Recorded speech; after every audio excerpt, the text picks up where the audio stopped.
Ramadan, Ramadan, Ramadan ya Habib.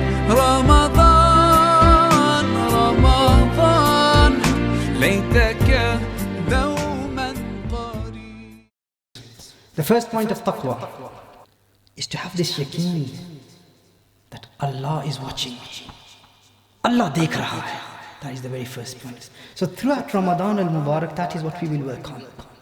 Allah dekh raha hai. When I said awareness of Allah Jalla wa Ala, this consciousness, this state of mind, this state of our heart, when we know that Allah is watching me, Allah can see me, Allah knows about the state I am in, that is the first point. So take note, brothers. What is the first point in taqwa? Allah is watching me. Allah is observing my state. And this is, when we will go through the hadith of the Prophet ﷺ, we will understand the importance of this point. Point number 2. Before Ramadan, and even during Ramadan, those to whom the message is conveyed during Ramadan, it is important that we stay away from bad company. Stay away from bad company. All your contacts, all your friends who motivate you to sin, you have to distance yourself from them. You're fooling yourself if you think that you can remain in contact with them, meet them and be with them and still make Taubah. It's impossible. You're lying to yourself. And bad company is not only people, it is the internet, it is TV, it is watching haram, all your phones, all these gadgets that you use. Delete all these apps on your phone. Anything that is just entertainment and it is for dunya, get rid of that. If you seriously want salvation in the month of Ramadan, because that is bad company that will destroy you. Ramadan is not about entertainment, brothers and sisters in Islam. It is not about entertainment. It is perfect 30 days that we want. Perfect 30 days. Such a training that can remain with us till next Ramadan al-Mubarak. And for that it's important that we make niyyah, that we refrain from bad company. We are obsessed with these things. This is a disease in the ummah. A disease in the ummah. It's destroying our children. It's destroying our families. Everyone's about iPhone 5, iPhone 6, phones, cars. Our children are just about dunya, this materialistic dunya. It is important that we inject this belief in their hearts. Every child needs to know, whatever is written, I will attain that.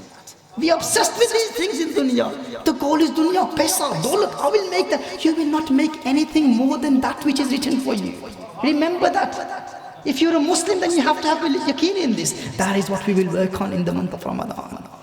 In the month of Ramadan. Yaqeen that Allah Jalla wa Ala has predestined our wealth for us. It is all written for us.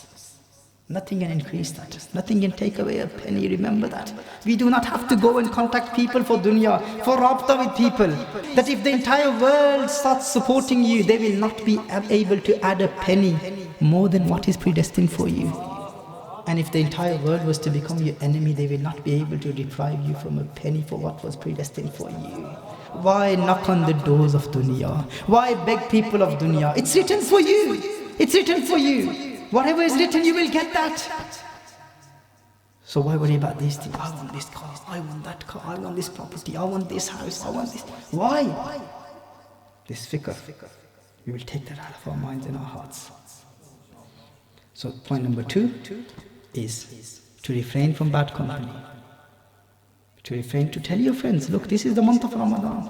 This is the month of Ramadan. In this I need to make Taubah. I need to train myself. And when I go through the hadith of the Prophet ﷺ, especially those who disrespect their parents, those who break ties with their family members in the month of Ramadan, those who drink wine in the month of Ramadan, the azab, then the lana and the kind of curse that falls upon that person. I will go through the hadith of the Prophet ﷺ, and especially the most important thing is the first thing that I just mentioned about breaking ties with family members. I will cover that. Point number 3. So point number 1, Allah dekha. Allah is watching. Allah can see. He is observing the state. Point number 1 in taqwa. Point number 2 in taqwa, refrain from bad company and search for good company. Away from bad company and look for good company. Point number 3, constantly worry about the acceptance of your song. Constantly remind yourself, is it accepted or not? Is it accepted or not? And making dua and begging Allah, oh Allah, please accept it. Oh Allah, it will be accepted with your fadl, not with my effort. Not with my effort, not with my amal. It is with your fadl and your karam that the roza will be accepted. To constantly remind yourself of that. These are the 3 points of taqwa. And we will continue inshallah after salah with training, glorification and gratitude. اللهم صل وسلم وبارك على سيدنا مولانا محمد مع فيلم الله صلاة دائمة بدوام ملك الله صلى الله على محمد النبي الأمي وعلى آله وصحبه وسلم وسلم عليه. So we were talking about the goals of Ramadan, and we said that Allah Jalla wa'ala mentions that the ultimate goal of Ramadan is to attain taqwa, or fasting is to attain taqwa. And in taqwa there are 3 points, and then I mentioned وَلِتُكْمِلُ الْعِدَّةَ, and I said that there is a zahiri meaning to that and there is a batini meaning to that. To attain complete perfection, perfect 30 days in the month of Ramadan, and to attain complete training, to train ourselves and prepare ourselves for the remaining 11 months. That is وَلِتُكْمِلُ الْعِدَّةَ, one of the batini meanings of وَلِتُكْمِلُ الْعِدَّةَ, to attain kamal, to complete these 30 days with kamal, with perfection. And then after that, وَلِتُكَبِّرُ اللَّهَ عَلَى مَا هَدَاكُمْ, and to glorify Allah Jalla wa'ala. That has 3 points. And then وَلَعَلَّكُمْ تَشْكُرُونَ, and to thank Allah Jalla wa'ala. So taqwa, we mentioned the first point of taqwa is to attain this consciousness, this awareness that Allah Jalla wa'ala is watching me, Allah Jalla wa'ala can see me. And the second point in that is to refrain from bad company and to befriend good people, pious people, people of deen, people of Allah Jalla wa'ala. And the third point is to have this yaqeen that my efforts, if I'm blessed with something, it is not because of my efforts, it is with the fadl of Allah Jalla wa'ala. So throughout Ramadan, if all day is spent with tazkiyah, if all day is spent with self-purification, if all day you did not look at haram, you did not listen to haram, you did not say anything haram, and you attain full control over your desires, then do not boast about it. Do not say it's me, I did this, I achieved this, I read this much nawafil, I did Al-Quran Al-Kareem, I did Hifz Al-Quran. No, it's all with the fadl of Allah Jalla wa'ala. And to constantly think about this state that what if this is rejected? What if it is not accepted? If it is accepted, it will be accepted with the fadl of Allah, not with my efforts. Constantly remind ourselves of that. That was point number 3. And to attain kamal, to attain perfection in the 30 days of Ramadan al-Mubarak. And how do you do that? The first point of that is, which is the 4th point, the first in this and the 4th point, because the وَلِتُكْمِلُ الْعِدَّةَ is the second, so each one divides into 3. Each point has 3 and therefore, and the second one, the first one of the second one is the 4th point. So the 4th point in Ramadan and the first of training is tazkiyah. That is our training. And that is what Kanzul Huda is constantly teaching us. Self-purification, how to purify our heart, how to purify our mind, how to purify our ruh, how to attain complete purification. That is tazkiyah, and we will go through the methods of tazkiyah and how to attain control over your nafs. Over your nafs. There are 2 enemies, 2 major enemies that we have. The ulama, they differ in that who is a greater enemy. Is it Satan or is it nafs? Is Satan a greater enemy or nafs a greater enemy? So some ulama say that nafs is a greater enemy than Satan. And they say it is because when Satan was corrupted, he didn't have another Satan to corrupt Satan. Who corrupted Satan? It was his own nafs. It was the nafs of Satan. So the ulama say the nafs itself, because the nafs is a spook, the nafs is a jasoos, he's a spy, he's a representative of Satan. So, if a chori happens in Pakistan and all the elders, they get together and they sit together and they say that chori happened. Now how do we find the chor? The elderly people, they look for a koji, they look for some detective, and what is the common thing that the agreement that they have is that. So in order for such a chori to take place, there's always someone from within the house. There's a mukhbir, there's a jasoos, there's a spy from within the family. So that spy is our nafs, who gives information to Satan. This is the time now. Now his iman is weak. Now come and attack him. Now make him commit sinful acts. So this is why some ulama, they say that Satan is a great enemy, but the enemy who is greater than Satan is your nafs. And Ramadan is the month to control your nafs, because Satan is locked up anyway. Satan is locked up, so we control our nafs, and that is also a part of taqwa. That's point number 4. Point number 5 is to attain perfection in your ibadat, in your prayer, in your recitation of Quran, in concentrating in your salah, and to attain such perfection in your ibadat that you fall in love with the prayer. And for that, 6 points are necessary for us to remember and to implement. And also in Taraweeh, what is the maqsad of Taraweeh? What is it that we should be thinking about during Taraweeh? During Taraweeh, remember the Prophet ﷺ said, "Man sama Ramadana imanan wa ihtisaban ghufira lahu ma taqaddama min zambihi." Whoever fasts with iman and ihtisab, all the sins of the past are forgiven. There's another hadith of the Prophet ﷺ, "Man qama Ramadana imanan wa ihtisaban ghufira lahu ma taqaddama min zambihi." Whoever remains standing, whoever does qiyamul layl, whoever offers Taraweeh, or other than Taraweeh recites Quran and does Qiyamul Layl in the month of Ramadan with Iman and Ihtisab, all his sins will be forgiven. All the sins of the past will be forgiven. In Taraweeh, what should we be thinking about? Remember, Taraweeh reminds us of Yawmul Mahshar, standing in front of Allah Jalla wa Ala on the day of Mahshar. When you get tired during Taraweeh, when the Imam Sahib is taking too long and you think that he's a slow reciter and he's taking too long, and sometimes people start complaining about it. The entire maqsad of Taraweeh is to enjoy Taraweeh, to enjoy the words of the Quran, to enjoy the kalam of Allah Jalla wa Ala, and to enjoy it with the feeling, with the thought, with this spectacle in your heart that you're thinking about Yawmul Mahshar, the day of judgment, that we are in the court of Allah Jalla wa Ala, and we're all standing, all makhluk is standing in front of Allah Jalla wa Ala, waiting on the day of Mahshar, Yawmul Mahshar. So that is what we should be thinking about. And that is, during that someone is reciting Al-Quran Al-Kareem. And then some ulama of tasawwuf, they say you should think that when a person on the day of, every person will have an individual rabta with Allah Jalla wa Ala. Because the makhluk on the day of judgment on Yawmul Mahshar will be calling upon Allah, "Oh Allah, help us. Oh Allah, when will the judgment begin? Oh Allah, when the accountability will begin?" They will keep saying that to Allah Jalla. Everyone individually will be having a conversation with Allah Jalla wa Ala. So the ulama say, when in Taraweeh, you imagine Yawmul Mahshar and the Imam, when he's reciting the Quran, consider the recitation of the Quran as a secret conversation between you and Allah Jalla wa Ala. And enjoy the words of Allah Jalla wa Ala as if you're communicating with Allah Jalla wa Ala. So you imagine Yawmul Mahshar. We'll cover this in more detail inshallah. So point number 5 is to attain perfection in ibadat.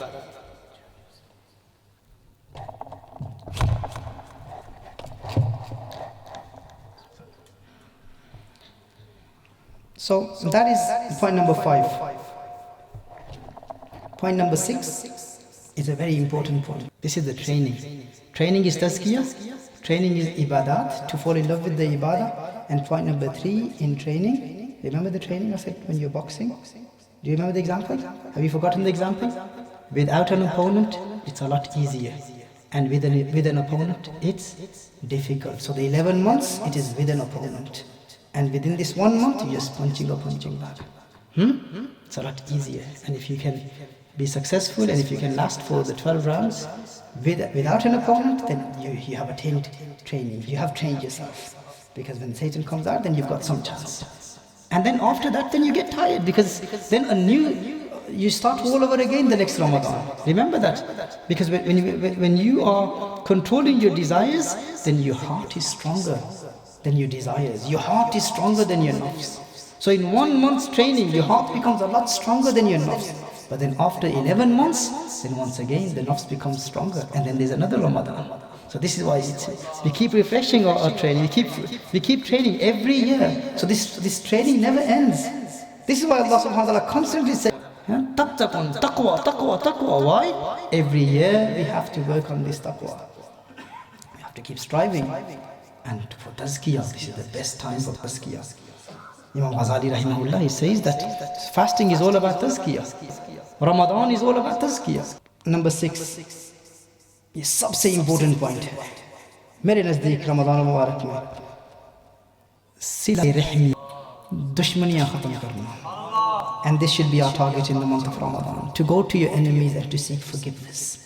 If you want to attain salvation, and this mainly is with your relatives. If you break ties with your families, and this is something I will give you a hadith of the Prophet sallallahu alaihi wasallam, clear hadith of the Prophet sallallahu alaihi wasallam on this subject.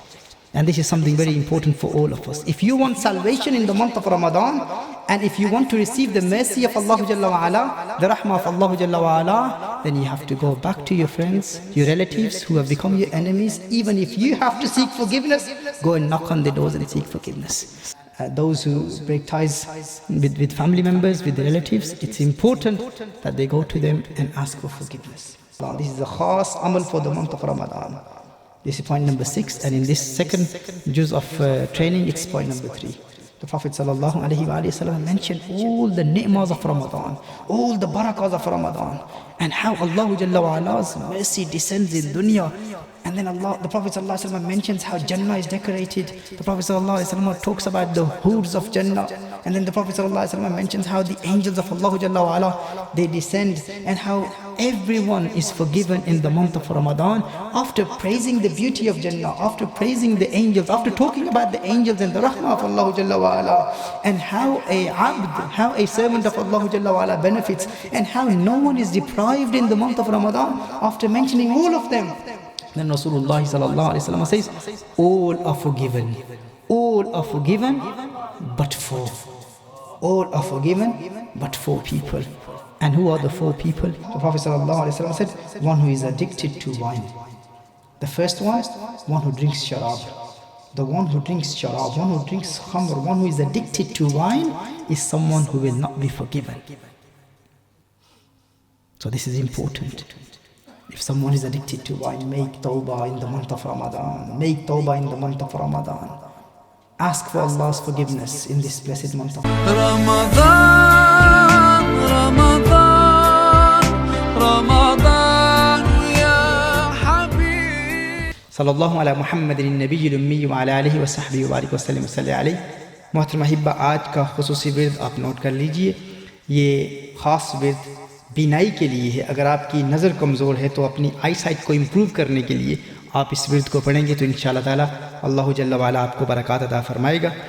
हर रोज़ फ़र्ज़ सलाह के बाद, हर फ़र्ज़ नमाज के बाद ये विर्द आपने 3 मरतबा पढ़ना है. ये कुरानी वजीफ़ा है. इंशाअल्लाह ताला आप इसको नोट कर लीजिए. फ़कशफ़ना अन्का ग़िताअक फ़बसरुका अल-यौम हदीद. फ़कशफ़ना अन्का ग़िताअक फ़बसरुका अल-यौम हदीद. फ़कशफ़ना अन्का ग़िताअक फ़बसरुका अल-यौम हदीद.